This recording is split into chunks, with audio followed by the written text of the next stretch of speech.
दोस्तों, number system के ऐसे सवाल अक्सर ही एग्जाम में पूछे जाते हैं और इन्हें कई तरीकों से बदल बदल के पूछा जाता है। तो इन्हें करने की आज हम शॉर्ट ट्रिक सीखेंगे और इन्हें किस किस तरीके से पूछा जाता है सभी तरह के सवाल हम सीखेंगे। ठीक है, तो देखिए यहाँ पे जब भी आपको ऐसी नंबर सीरीज दी जाएगी जो एक से शुरू हो रही होगी और कहीं किसी संख्या तक जा रही होगी, ठीक है, और सभी संख्याओं का वर्ग दिया गया होगा। ठीक है, तो देखिए यहाँ पे आपको क्या ट्रिक लगानी है। यहाँ पे जो ट्रिक लगेगी, पहले n और फिर इसे गुणा करेंगे n+1 से, ठीक है, और फिर इसे गुणा करेंगे 2n+1 से। ठीक है, अब इसे भाग कर देना है आपको 6 से। ठीक है, यानी कि अगर आप इसमें वैल्यू डालेंगे तो आपका आंसर आ जाएगा। और n क्या होगा, यहाँ पे जो आखिरी वाली संख्या है 20। ठीक है, तो n की जगह हमें सब जगह पे 20 डालना है। तो मैं ऊपर लिख देता हूँ कि n की वैल्यू यहाँ पे आपको 20 लेनी है। बस आपको ये ध्यान रखना है कि 1 से शुरू हो रहा हो। ठीक है, 1 से लेके 20 तक का पूछा है और वर्ग लगे होने चाहिए। ठीक है, तो देखिए यहाँ पे अब इसे सॉल्व कर लेते हैं। n की जगह 20 लिख देंगे। ठीक है, n+1 कितना हो जाएगा, 21 हो जाएगा, तो गुणा में 21 लिख देंगे। ठीक है, और 2n कितना हो जाएगा, 2 गुणा 20 यानी 40 जमा 1 41। ठीक है, तो सीधा आपको इस तरीके से लिखते जाना है और इसे भाग कर देंगे 6 से। ठीक है, अब देखिए इसे 2 से काटेंगे तो 10 आ जाएगा, इसे 2 से काटेंगे तो 3 आ जाएगा। ठीक है, 3 से फिर मैं 21 को काट दूंगा तो 7 पे कटेगा। ठीक है, अब देखिए यहाँ पे 7 का गुणा 41 में कर लेते हैं। तो पहले 7 एकम 7, ठीक है, और 7 चौक 28 आ जाएगा। ठीक है, और ये 10 से गुणा करना है तो एक जीरो लगा देंगे। तो यानी ये हमारा आंसर आ गया इस सवाल का। तो देखिए दोस्तों, कौन सा ऑप्शन करेक्ट है, ये तीसरा ऑप्शन करेक्ट है। तो आइए दोस्तों, ये दूसरा सवाल देखते हैं। देखिए दोस्तों, इस सवाल में अब क्या हो रहा है, यहाँ पे सिर्फ इवन नंबर्स दिए गए, यानी कि सम संख्याएं दी गई हैं। ठीक है, इसमें से विषम संख्याओं को हटा दिया गया है। ठीक है, अब आपसे इसका योग पूछा जाएगा तो आप क्या करेंगे, क्योंकि पिछले वाले के लिए तो मैंने आपको एक फॉर्मूला बता दिया था। ठीक है, इसके लिए वो वाला फॉर्मूला अप्लाई नहीं होगा, क्योंकि यहाँ पे सिर्फ सम संख्याएं दी गई हैं। ठीक है, सम संख्याओं के वर्गों का योग पूछा जा रहा है 20 तक। अब देखिए इसे कैसे करेंगे, इसके लिए भी आपको फॉर्मूला अलग लगाना होगा। यहाँ पे होगा n गुणा में n+1। ठीक है, और इसके साथ गुणा करेंगे n+2 का। ठीक है, यहाँ पे जो फॉर्मूला है यहाँ पे थोड़ा सा अलग है, पिछले वाले में 2n+1 था, यहाँ पे n+2 है। ठीक है, आप चाहें तो इसकी फोटो लेके रख लीजिएगा, स्क्रीनशॉट लेके। ठीक है, इन सब के नोट्स बना के रखिएगा ताकि आपको इन्हें एग्जाम के टाइम पे देखने में आसानी रहेगी। ठीक है, अब देखिए यहाँ पे ये सिर्फ सम संख्याएं हैं। ठीक है, तो इसके लिए ये वाला फॉर्मूला लगाना है। ठीक है, और n की वैल्यू क्या रहेगी, जैसे आखिरी वाली जो संख्या है वही हमारी n की वैल्यू रहेगी इसके अंदर। ठीक है, n की वैल्यू 20 डाल देंगे तो यहाँ पे 20 आ जाएगा। ठीक है, गुणा में कितना आ जाएगा, 1 जमा करेंगे तो 21, और फिर n में 2 जमा करेंगे यानी 20 जमा 2 22। ठीक है, यहाँ पे इनको भाग 6 से ही करना है। पिछले वाले में भी 6 से भाग किया था, पिछले सवाल में, यहाँ पे भी 6 से भाग करना है। ठीक है, अब देखिए 2 से काटेंगे तो 10 पे कटेगा, यहाँ पे 3 रह जाएगा, 3 से इसे काटेंगे तो 7 पे कटेगा। ठीक है, अब देखिए यहाँ पे 22 सत्ते कितना हो जाएगा, यहाँ पे यह आ जाएगा 154। ठीक है, तो ये 154 आ गया, और 10 से गुणा करेंगे तो जीरो लग जाएगी। ठीक है, यहाँ पे इसका आंसर आ जाएगा 1540, इन सभी का योग होगा। ठीक है, तो ये तीसरा ऑप्शन करेक्ट है दोस्तों। तो आइए दोस्तों, ये अगला सवाल देखते हैं। देखिए दोस्तों, अब इस सवाल में हमें ऑड नंबर पूछे जा रहे हैं, ऑड नंबर्स का स्क्वायर यानी विषम संख्याओं के वर्गों का योग पूछा जा रहा है 1 से लेके 25 तक। ठीक है, अब देखिए यहाँ पे ये तीसरे टाइप का सवाल है, 2 टाइप के हम कर चुके हैं। ठीक है, तो जो इसका जो फॉर्मूला होगा वो जैसा हमने पिछले वाले सवाल में सीखा था सम संख्याओं में, वैसा ही सेम फॉर्मूला लगेगा, n गुणा n+1 गुणा n+2। ठीक है, तो यहाँ पे देखिए इसे भाग करना होगा 6 से। ठीक है, अब देखिए यहाँ पे n की वैल्यू यहाँ पे 25 रहेगी, क्योंकि आखिरी वाली संख्या 25 है, तो यहाँ पे सीधा n की जगह पे 25 डाल देंगे। ठीक है, और गुणा में 1 जमा करेंगे तो 26, और गुणा में 2 जमा करेंगे 25 में तो 27। ठीक है, अब इन्हें भाग कर लेना है 6 से। तो देखिए यहाँ पे पहले 2 से काट लेते हैं, तो 2 से 26 को काटेंगे तो 13 पे कटेगा, नीचे 3 रह जाएगा, 3 से 27 को काटेंगे तो 9 पे कट जाएगा। ठीक है, अब इन तीनों को गुणा कर लेते हैं, तो देखिए यहाँ पे 13 में कितना आ जाएगा, 117। ठीक है, और यहाँ पे 25 का गुणा करना रह गया है, इन दोनों को गुणा करेंगे तो कितना आ जाएगा दोस्तों, ये 2925 आ जाएगा जब आप इन्हें गुणा करेंगे। ठीक है, तो यानी इन संख्याओं का जो योग आएगा वो 2925 आ जाएगा। ये दूसरा ऑप्शन करेक्ट है दोस्तों। तो आइए दोस्तों ये अगला सवाल देखते हैं। अब देखिए दोस्तों, ये अगली नंबर सीरीज है। यहाँ पे वर्ग नहीं करना हमें, ठीक है, स्क्वायर नहीं करना, सीधे सीधे संख्याओं का योग बताना है 1 से लेके 100 तक, ठीक है। अगर 1 से लेके 100 तक पूछे या 1000 तक पूछे या 50 तक पूछे, ठीक है, सभी के लिए एक ही फॉर्मूला लगेगा, ठीक है। मैं उम्मीद करता हूँ कि आपको अभी तक सारे फॉर्मूले समझ में आ रहे हैं और आप उन्हें नोट करते जा रहे होंगे, ठीक है, ताकि आपको एग्जाम के टाइम पे आसानी रहेगी, ठीक है। अब देखिए यहाँ पे ये जो सिंपल सीरीज है सिर्फ जमा करना है। इसके लिए देखिए क्या फॉर्मूला लगेगा, n गुणा में n+1 और इसे भाग कर देंगे 2 से, ठीक है। अब तक जो है हम पीछे 6 से भाग करते आ रहे थे, यहाँ पे 2 से भाग करना है। इसलिए मैं आपसे बार बार बोल रहा हूँ कि आप इनके नोट्स बना लीजिए या फिर स्क्रीनशॉट लेके रख लीजिए, नोट्स बाद में बना लीजिएगा, ठीक है। तो यहाँ पे देखिए n की वैल्यू यहाँ पे 100 है, ठीक है। n की वैल्यू यहाँ पे वो होगी जो आखिरी संख्या होगी, चाहे 1000 तक दी गई हो, ठीक है। अब देखिए यहाँ पे n की जगह 100 डाल देंगे और गुणा कर देंगे 100 जमा 1 यानी 101 से।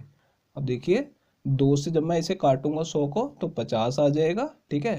अब 5 का गुणा कर देंगे 101 में, ठीक है, तो कितना हो जाएगा 505 और ये 0 लगा देंगे, ठीक है। तो ये कितना हो जाएगा 5050। इन संख्याओं का योग आ जाएगा सीधा, ठीक है। अगर आप ये फॉर्मूला यूज करते हैं तो एग्जाम में आपका बहुत टाइम बचेगा। ये चौथा ऑप्शन करेक्ट है दोस्तों। तो आइए दोस्तों ये अगला सवाल देखते हैं। अब देखिए दोस्तों, अब आपसे क्या पूछा जा रहा है, 10 जमा 20 जमा 30 इस तरीके से 400 तक की संख्याओं का योग हमसे पूछा जा रहा है, ठीक है। जरूरी नहीं है कि नंबर सीरीज आपको सीधी सीधी दे दी जाएगी कि 1 से लेके 100 तक, यहाँ पे आपको इस तरीके से भी पूछा जा सकता है। अब देखिए यहाँ पे ऐसे सवाल में हम क्या करेंगे, यहाँ पे हमें सीधा 10 को कॉमन ले लेना है, ठीक है। सब में से 10 को बाहर निकाल लेना है कॉमन, ठीक है। तो देखिए यहाँ पे अंदर क्या बच जाएगा, यहाँ से 10 हटा देंगे तो 1, ठीक है। इसमें से 10 कॉमन ले लेंगे तो कितना आएगा, 2 आ जाएगा, ठीक है, क्योंकि 10 का गुणा 2 में करेंगे तो 20 आ जाएगा, ठीक है। इस तरीके से 3 जमा इस तरीके से चलते जाएंगे तो यहाँ पे 39 रह जाएगा और आखिर में 40 रह जाएगा, ठीक है। 10 कॉमन ले लेंगे तो, ठीक है। अब देखिए यहाँ पे ये वो नंबर सीरीज आ गई जो हमने पिछले सवाल में पढ़ी थी 1 से लेके 100 तक पढ़ी थी, यहाँ पे 40 तक है, ठीक है। तो यहाँ पे n की वैल्यू कितनी आ जाएगी हमारी, 40 आ जाएगी, आखिरी वाली संख्या, ठीक है। और हम इसमें पिछले वाले सवाल का फॉर्मूला लगा देंगे। फॉर्मूला क्या था, n जमा n+1 और भाग कर देंगे इसे 2 से, ठीक है। तो यहाँ पे देखिए n की वैल्यू कितनी डाल देंगे, 40 और गुणा में 1 जमा करेंगे तो 41 और भाग कर देंगे 2 से, ठीक है। ये तो सिर्फ इसका आया है, ठीक है। और यहाँ पे 10 जो गुणा में है उसे भी आपको भूलना नहीं है, इसे भी लगा देंगे साथ में, ठीक है। अब देखिए यहाँ पे 2 से इसे काटूंगा मैं तो ये 20 पे कटेगा, ठीक है। और 2 का गुणा 41 में करेंगे तो कितना आ जाएगा, 82 आ जाएगा, ठीक है। और ये 2 जीरो साथ में लगा देंगे तो कितना आ जाएगा, 8200 हमारा इस सवाल का आंसर आ जाएगा। तो देखिए दोस्तों ये तीसरा ऑप्शन करेक्ट है। तो आइए दोस्तों ये अगला सवाल देखते हैं। देखिए दोस्तों इस सवाल में क्या बोला जा रहा है कि एक 10 अंकों की संख्या है, ठीक है, जिसमें से 2 अंकों को हटा के m और n दे दिया गया है, ठीक है। और यहाँ पे बताया गया कि जो संख्या है ये 72 से विभाज्य है, ठीक है। हमने क्या करना है, यहाँ पे m और n की वैल्यू निकालनी है और फिर हमें इसका मान बताना होगा, 5m - 3n का मान हमें बताना होगा कि कितना है। तो देखिए दोस्तों इस सवाल में क्या बोला जा रहा है, ये संख्या 72 से विभाज्य है, ठीक है, और हमें इसका मान बताना है। तो जिसके लिए हमें m का और n का मान निकालना होगा, ठीक है। अगर ये संख्या 72 से विभाज्य है, ठीक है, तो इसका मतलब क्या है, ये 9 से और 8 से भी विभाज्य होगी, ठीक है। इसके गुणनखंडों से भी पूरी तरह विभाज्य होगी, ठीक है। तो इसके लिए आपको 9 और 8 के विभाज्यता का नियम फॉलो करने होंगे, ठीक है। क्या होता है इसका नियम, अगर कोई संख्या 8 से पूरी तरह भाग हो रही है तो यानी उसके आखिरी के जो 3 अंक हैं, ठीक है, वो भी 8 से भाग हो रहे होंगे, ठीक है। तो यहाँ पे देखिए मैं इसके 3 अंकों को लिख लूँगा, यहाँ पे देखिए 1, 9 और n को लिख लूँगा, ठीक है। और इसे हम 8 से भाग करके देखेंगे। अब देखिए यहाँ पे n की वैल्यू कैसे निकलेगी, अगर मैं इसे 8 से भाग करूँगा तो ये पहले 16 पे कटेगा यानी 2 पे कट जाएगा और फिर शेष कितना बचेगा, 3 बचेगा, ठीक है। आपको ये ध्यान रखना है कि शेष कितना बच रहा है, 3 बच रहा है और उसके साथ n लग जाएगा, ठीक है। अब ये जो संख्या है इसे 8 से भाग होना चाहिए, ठीक है। तो ये कहाँ पे 8 से भाग होगी, अगर मैं n की जगह पे 2 लिख दूं तो ये कितना हो जाएगा, 32 हो जाएगा, ठीक है। 32 जो है वो 8 से कट जाएगा, भाग हो जाएगा, ठीक है।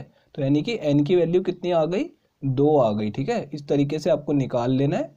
n की वैल्यू 2 आ गई। आपको यहाँ पे जो शेष बचा है उसको n के साथ लिख देना है, ये जरूर ध्यान रखना है, ठीक है। अब देखिए यहाँ पे n की वैल्यू हमने निकाल ली है, तो मैं इस संख्या को आपको समझाने के लिए एक बार नीचे लिख लेता हूँ। 4 6 6 m 6 4 9 1 9 और यहाँ पे n की जगह पे मैं 2 लिख दूंगा, ठीक है। अब देखिए 8 का तो हमने चेक कर लिया, अब 9 का चेक कर लेते हैं। इसका विभाज्यता का क्या नियम है कि सभी संख्याओं का जो योग है वो 9 से भाग होगा, ठीक है। लेकिन उसके लिए आपको पूरा जमा करने की जरूरत नहीं है, आपको बस क्या करना है, आपको संख्याओं को काटते जाना है, ठीक है। देखिए यहाँ पे जैसे 9 है तो इसको काट दिया, ठीक है।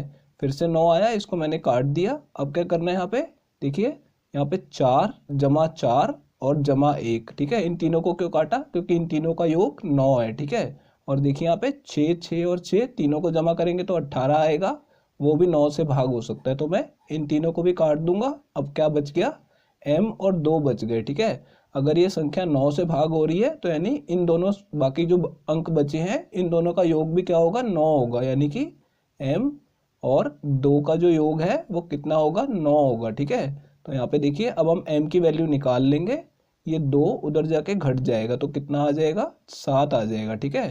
अब देखिए यहाँ पे मैंने क्या किया, 9 वालों को काटता गया और यहाँ तक आखिर तक पहुँच गए कि दो संख्याओं का, दो अंकों का योग 9 है, ठीक है। इस तरीके से हमने m की वैल्यू भी निकाल ली और n की वैल्यू भी निकाल ली, ठीक है। अब बस हमें इसका मान निकालना बाकी रह गया, ठीक है।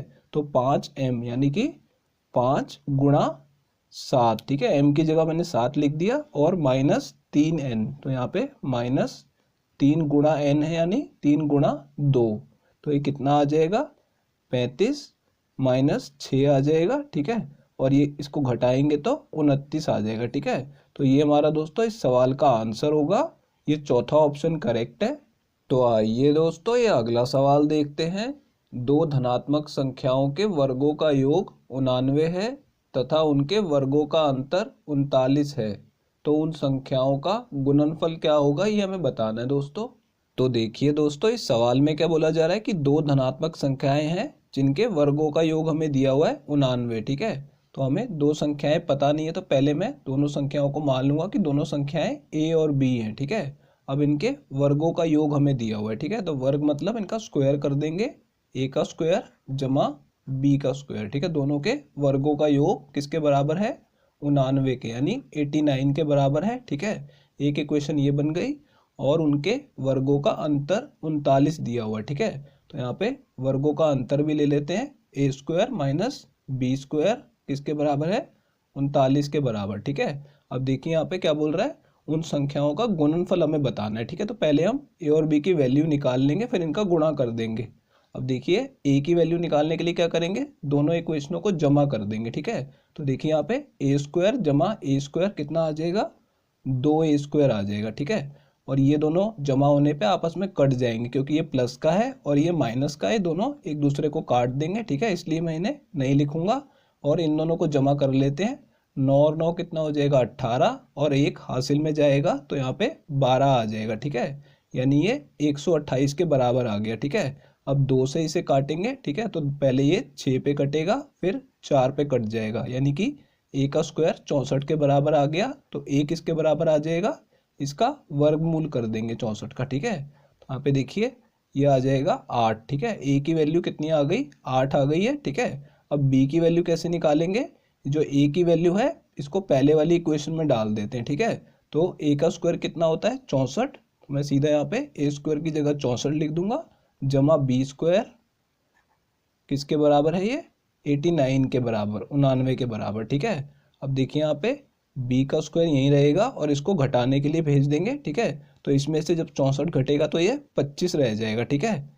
अब देखिए यहाँ पे तो b की वैल्यू कितनी आ जाएगी, इसका वर्गमूल कर देंगे तो 5 आ जाएगा, ठीक है। तो देखिए यहाँ पे b की वैल्यू 5, a की वैल्यू 8 आ गई है, ठीक है। हमें दोनों का गुणनफल बताना है, तो गुणा करेंगे तो 8 पंजे कितना हो जाएगा, तो a b बराबर है 40 आ जाएगा, ठीक है। यानी कि इनका गुणनफल कितना आ जाएगा, 40। तो ये हमारा इस सवाल का आंसर होगा, ये पहला ऑप्शन करेक्ट है दोस्तों।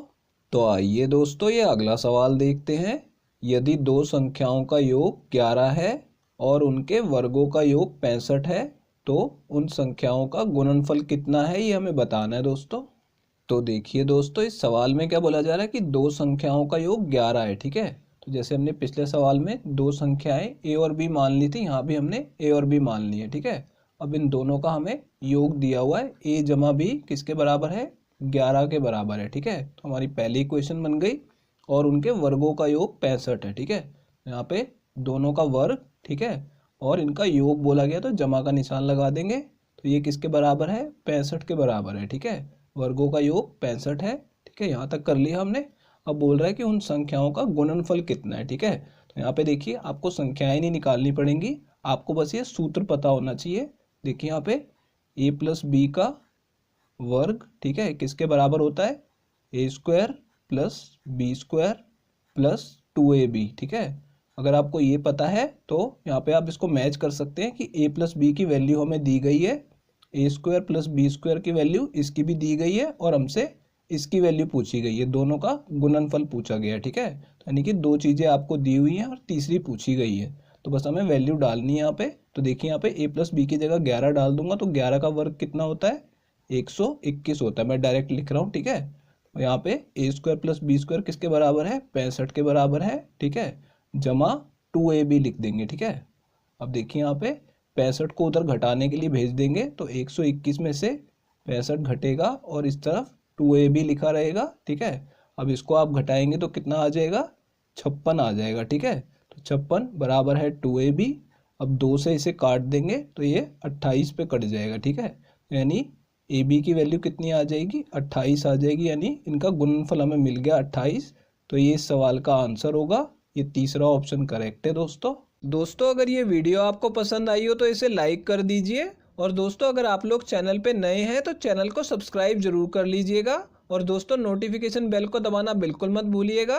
तो दोस्तों इस वीडियो को यहीं ख़त्म करेंगे, आपसे मिलते हैं अब अगली वीडियो में।